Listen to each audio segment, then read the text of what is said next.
Değişir bakışın gülüşün üzünün rengi de قدرمنو کتونکو السلام علیکم ورحمت الله وبرکاته په دې هیله امید چې ټول براته روغ جوړ او د صحت په جامه به قدرمنو که چېرته تاسو هم داسې کسانو سره میسجونه کول غواړئ یا داسې کسانو سره تاسو میسجونه کوئ چې کله هم تاسو میسج ولیږئ د هغې نه بغیر بل څوک په هغه میسج باندې به بالکل نه پوهیږي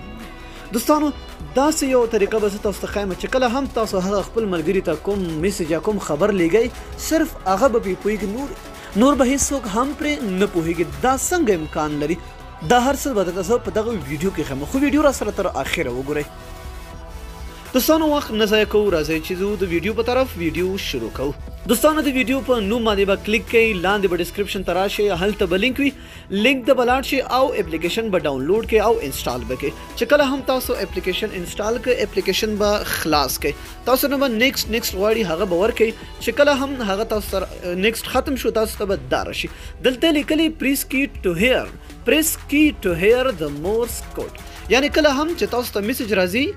یا کله هم تاسو غواړئ چې هغه میسج واورئ نو په کوم اواز لکه ګوره داسې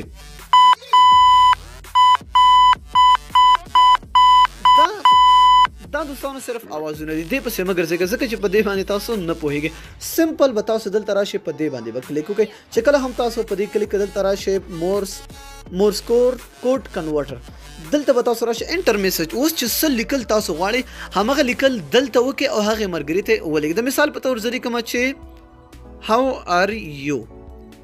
ګوره دوستانو دلته ما په انګلیش کې ولیکل دلته په مورس کورس اتوماتیکلی خپله کنورټ شو تاسو دغلته ښکاري دا دوستانو دا به تاسو ووهئ دا مورس کوډ به دلته بره راشي اوس ګورئ تاسو که چېرته دا لیږل غواړئ د کوم یو ملګري ته دلته به تاسو خپل ګوته ونیسئ دا به سلیکټ آل کوئ دا به ټول کاپي کوئ چې کله هم تاسو کاپي کوئ اوس لاړ شئ واټساپ ته ځئ مسنجر ته ځئ هر یو اپلیکیشن چې تاسو ځئ آیمو وایبر هر یو چې ځئ هر یو ته چې تاسو ځئ هلته لاړ شئ او دغه میسج د خپل ملګرو ته ولېږئ د مثال په طور زه واټساپ ته ځم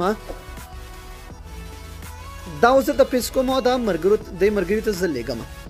ګورئ دا میسج هغې ته ټرانسفر شو دا اوس حال څنګه هغه ریډ کړي نو دا پکار چې تاسو سیکرټ ملګري یې اوس نو تاسو ورته چې دغه اپلیکیشن انسټال کړه او دا ته بیا ریډ کولی شئ نو دوستانو که چېرته ویډیو مو خوښ وي د سره لایک یې کړه د خپلو دوستانو سره یې هم شیر کړئ تر بیا بلې ویډیو د الله په امان په دعاګانو کې مې یاد ساتئ